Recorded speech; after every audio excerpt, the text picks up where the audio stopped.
अगर कोई ऑब्जेक्ट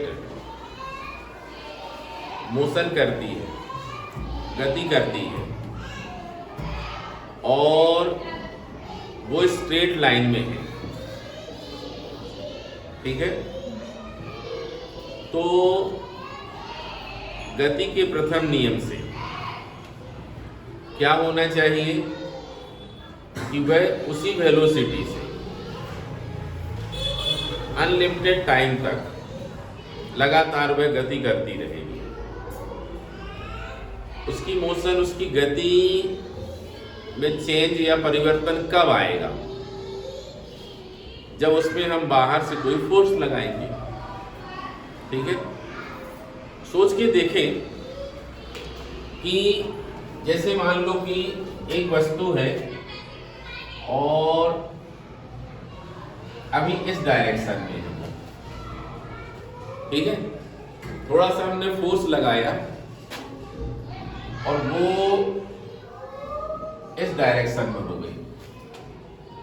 थोड़ा सा और फोर्स लगाया हमने, वो इस डायरेक्शन में हो गई। थोड़ा सा फोर्स और लगाया हमने, वो इस डायरेक्शन में हो गई। मतलब लगातार अगर हम उसमें फोर्स लगाते जाएंगे उसका डायरेक्शन चेंज होता जाएगा। ठीक है, ऐसा सोच सकते हैं। जैसे ये ऑब्जेक्ट ऐसे जा रही है, देखो ऐसे ही जा रही है। अब हमने थोड़ा सा फोर्स लगाया, ऐसे हो गई, और लगाया, ऐसे हो गई, और लगाया, ऐसे हो गई, और ऐसे ऐसे ऐसे ऐसे ऐसे ऐसे ऐसे ऐसे। क्या देख रहे हैं कि पूरा का पूरा सर्कल बन गया। इसके उल्टे तरफ से बात पकड़ो अगर, इसका मतलब क्या होगा कि कोई भी ऑब्जेक्ट या कोई भी वस्तु अगर वो सर्कुलर मोशन में है, वृत्तीय गति में है, तो इसका मतलब यही होगा कि उस पर कंटिन्यूअसली फोर्स अप्लाई हो रहा है, लगातार कोई बल लगा रहा है। बिना बल लगाए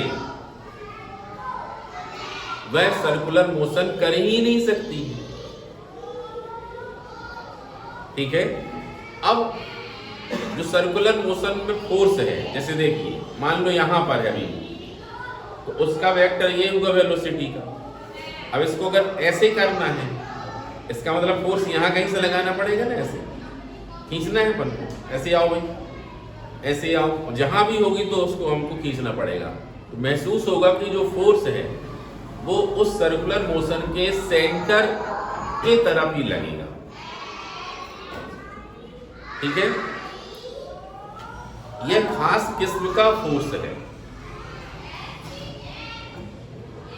इसे ऐसा भी कहा जा सकता है कि जब भी कोई ऑब्जेक्ट, जब भी कोई वस्तु वृत्ताकार मार्ग में गति करती है, ठीक है, whenever any object move in circular path, वह सर्कुलर पाथ में मोशन में है अगर, तो निश्चित रूप में उस पर एक फोर्स, एक बल क्रियाशील होता है। Act a force on object whose direction toward the center of circle, मतलब जो उसकी दिशा होगी उस बल की, कहां होगी बोलो? वो वृत्ताकार मार्ग के केंद्र की ओर होगी। इस फोर्स को हम सेंट्रीपेटल फोर्स के नाम से जानते हैं। क्या बोलते हैं? Centripetal force. हिंदी में से कहते हैं अभिकेंद्री बल। क्या बोलते हैं? अभिकेंद्री बल, सेंट्रीपेटल फोर्स या अभिकेंद्री बल। समझ रहे हैं बात को? ये देखें यहां पर, जैसे मान लो ये एक सर्कुलर पाथ दिखाया गया, ठीक है, ये सर्कुलर पाथ दिखाया गया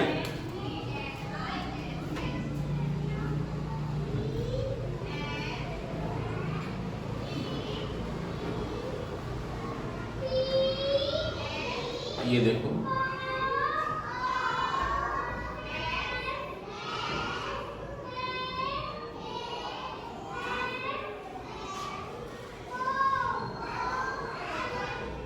ये है इसका सेंटर, ठीक है।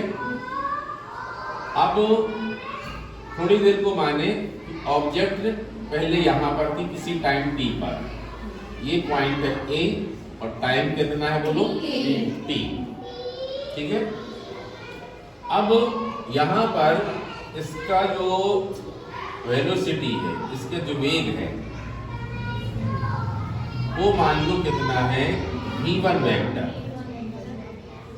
कितना मान ले v1 वेक्टर। अगर हम बोलना चाहें कि इसकी रेडियस कितनी है तो उसको r बोल सकते हैं, इस रेडियस को क्या बोल सकते हैं बोलो, थोड़ी देर में डेल्टा t टाइम के बाद हमने देखा कि यह पॉइंट B पर पहुंच चुका था। कहां पहुंच गया बोलो, और B पर इसका velocity no doubt v2 vector हो जाएगा, ठीक है। हमें यह नहीं भूलना चाहिए कि जो मोशन हमने ली है, जो गति हमने ली है, वो यूनिफॉर्म सर्कुलर मोशन है, एक समान वृत्तीय गति है। और एक समान वृत्तीय गति का मतलब होता है कि वह सर्कल में या वृत्त में गति करे एक कांस्टेंट स्पीड से, उसकी चाल कैसी हो, नियत रहे। या यूं कहा जाए जो उसकी वेलोसिटी है उसका मैग्नीट्यूड चेंज नहीं होना चाहिए, डायरेक्शन तो चेंज होंगे, इसलिए यहाँ पर v1 है और यहाँ v2 है, उनका मान अलग अलग बोला गया। लेकिन अगर हम यहाँ पर निकालना चाहें कि मॉड ऑफ v1 वेक्टर और mod of v2 vector both are equal, दोनों क्या होंगे, इक्वल, बराबर होंगे। जैसे कह सकते हैं कि कोई ऑब्जेक्ट, कोई वस्तु 10 मीटर पर सेकेंड की गति से वृत्ताकार मार्ग में गति कर रहा है, तो जो 10 मीटर पर सेकेंड हुआ वो क्या हुआ, वो मॉड ऑफ v1 वेक्टर हुआ या मॉड ऑफ v2 वेक्टर हुआ या मॉड ऑफ v3 वेक्टर हुआ, कुछ भी हुआ, कहीं की भी वेलोसिटी का मॉड निकाल लो, वो कैसा होगा, सेम होगा। उसको हम मान सकते हैं कि इसकी वैल्यू कितनी है बोलो, v है, कितनी है बोलो, v है, ठीक है। अब हमें क्या करना है कि जो सेंट्रीपेटल फोर्स है या अभिकेंद्री बल है उसका हमें फार्मूला बनाना है, उसका सूत्र निकालना है, ठीक है। एक इंपॉर्टेंट क्वेश्चन है ये, एग्जाम के हिसाब से भी और आगे पढ़ने के हिसाब से भी, ठीक है।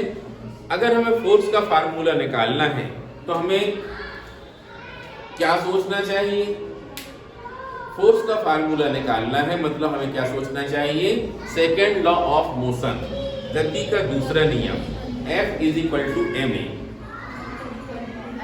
F is equal to ma। Force निकालना है ना, फोर्स किसी प्रकार कर रहा है, क्या करना है, F is equal to ma, तो m क्या होगा बोलो, m तो इस पार्टिकल का मास होगा जो मूव कर रहा है, ये जो भी ऑब्जेक्ट है ये, उसका क्या द्रव्यमान है।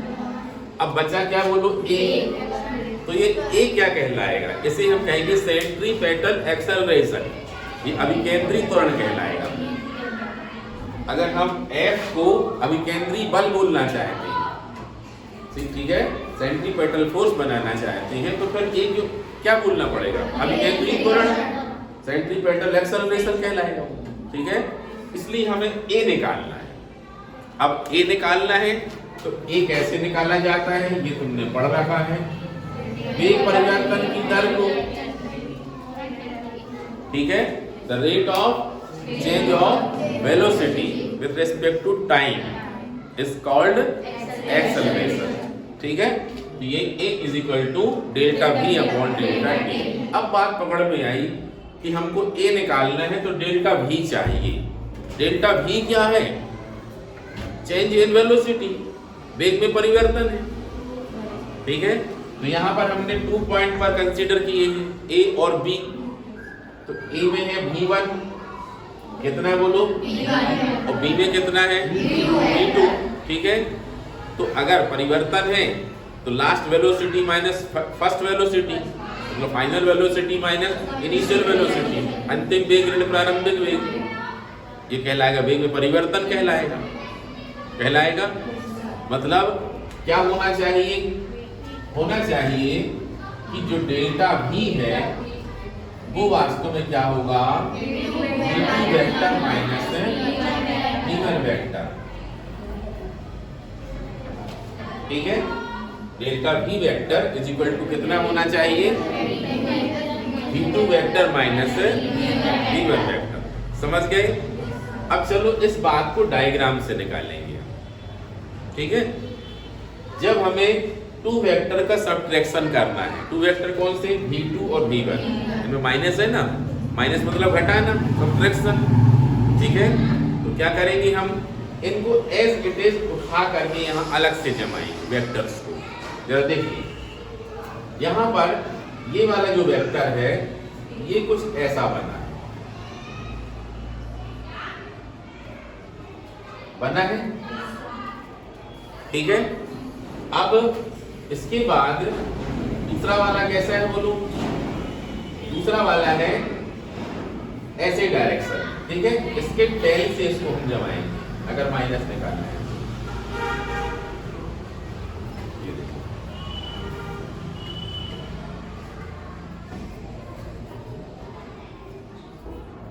और तुमको वैसा ही जमाना है तो क्या करेंगे फिर अपन? इसको यहां से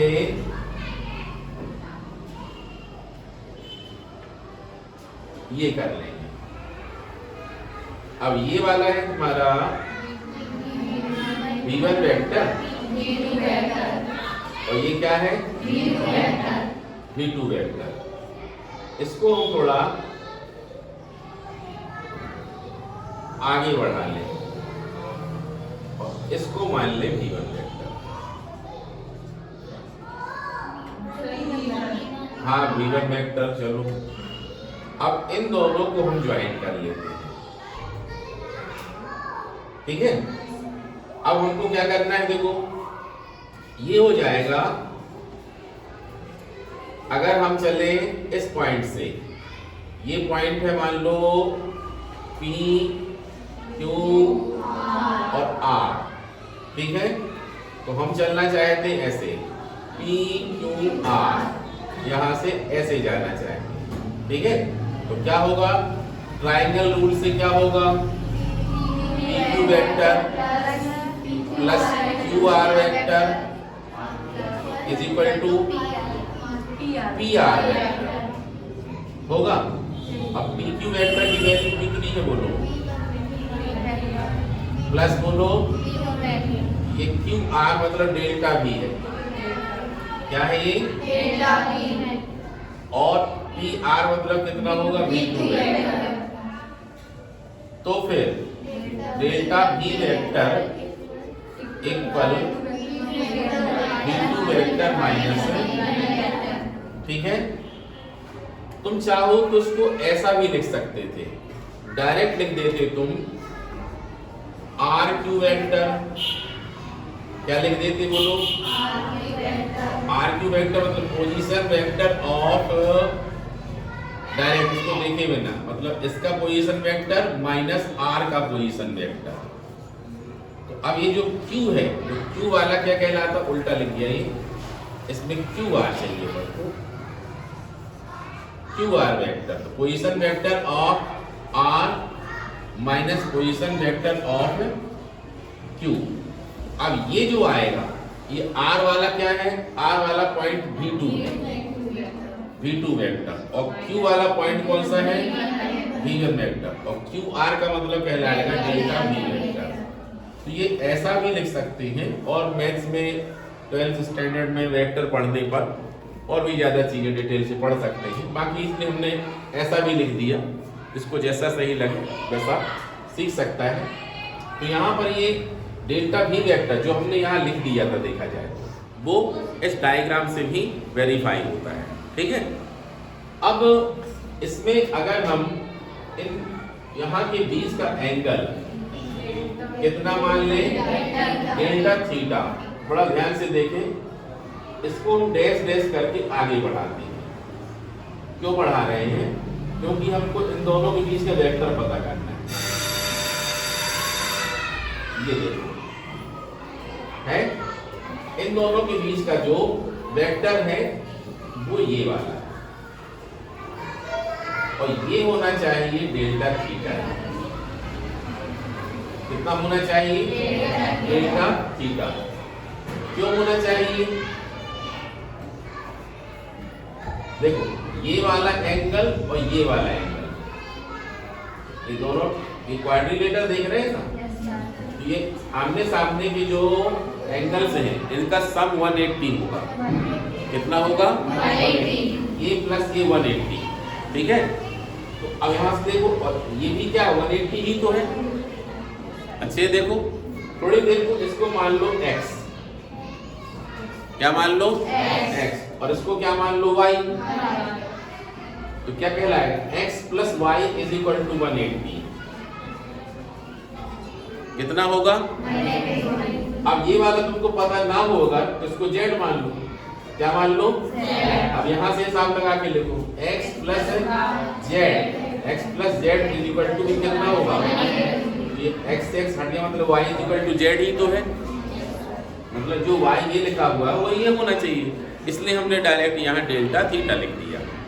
ठीक है, इसका मतलब क्या हुआ कि इनके बीच का V1 और V2 के बीच का जो एंगल है तो कितना होना चाहिए? वो तो डेल्टा थीटा। अब ऐसा करने से हमें फायदा क्या होगा?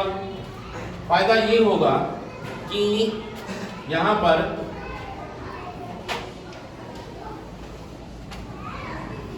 एक formula angle is equal to arc upon बोलो रेडियस, मतलब चाप बटे त्रिज्या होता है। किसके बराबर? कोण। कोण कितना है? Delta theta. अब इसकी चाप ये कहलाएगी, क्या कहलाएगी? मतलब कितना कहलाएगा? बोलो डेल्टा भी। ठीक है, फिलहाल हम यहाँ पर मैग्नीट्यूड में लिख रहे हैं क्योंकि डेल्टा थीटा वैसा ही लिखा गया। और त्रिज्या मतलब ये वाली डिस्टेंस, ये मतलब ये कहलाएगा मॉड ऑफ V1 वेक्टर, और ये क्या कहलाएगा? Mod of V2 vector. इन दोनों को हमने क्या मान रखा है? V मान रखा है। इसका मतलब क्या हो जाएगा? वो V। क्या हो जाएगा? V। मतलब delta theta is equal to delta V upon delta थी। ठीक है, इसको नंबर कहीं दिया है क्या अपन ने? कहीं नंबर नहीं दिए तो उसको 1 दे देते हैं, इसको 2 दे देते हैं। बट किंतु ये वाला डायग्राम क्या कहता है? चेक करो अच्छे से। कोण बराबर एंगल इज इक्वल टू, इसकी चाप कितनी है? AB। कितनी है? AB। इस AB को मान लो थोड़ा देर के लिए डेल्टा R। क्या मान लो? Delta R। ये हो जाएगा डेल्टा R। अब त्रिज्या मतलब कितनी है? R। अब देखो ये कहता है delta theta is equal to delta V upon V, और ये क्या कहता है? और दोनों गलत नहीं कह रहे होंगे, इसलिए दोनों को मिलान कर देते हैं, मतलब एक की वैल्यू दूसरे में लगा देते हैं। ठीक है, चलो लगाते हैं। ये हो जाएगा फ्रॉम सेकेंड एंड थर्ड, तो ये वाली यहाँ लगाते हैं। कितना आएगा बोलो? Is equal to R। Equation number 4। ठीक है, अब तुमने पढ़ा होगा एक formula V is equal to R omega. पढ़ा है? V is equal to R omega पढ़ा है। और एक और जानते हैं अपन, वेलोसिटी क्या होती है? Delta upon R upon delta V। विचार करो, वेग क्या होता है? विस्थापन परिवर्तन की दर, S अपॉन t लिखते रहे अपन। S मतलब एक प्रकार का विस्थापन तो हुआ ही, डिस्टेंस ही, और ये क्या हुआ? टाइम हुआ। तो V is equal to delta R upon delta T। ये देखो इसी को लिखना है हमको, V is equal to delta R upon delta T। तो इससे डेल्टा R निकलेगा, बोलो कितना आया। अब ये वाली वैल्यू लगा लो 4 में, लगाएं कितना आ जाएगा, delta V upon V is equal two upon कितना बोलो R। अब इस डेल्टा T को इस तरफ ले आओ पकड़ के, तो इसको इस तरफ ले चलो, डेल्टा V अपॉन V यहां चला जाएगा R।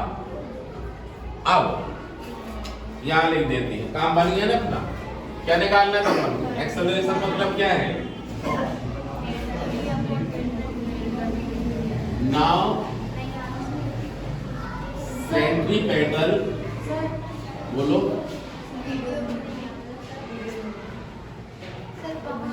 अच्छा वहां वाला नहीं है, सेट डाउन यहां रहा है।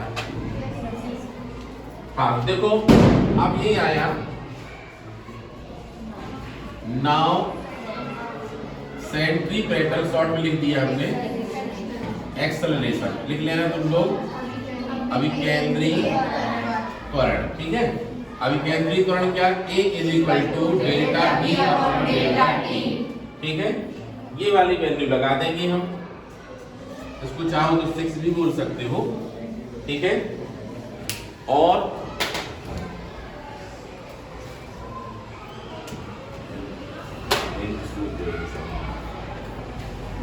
A इज इक्वल टू कितना आएगा बोलो,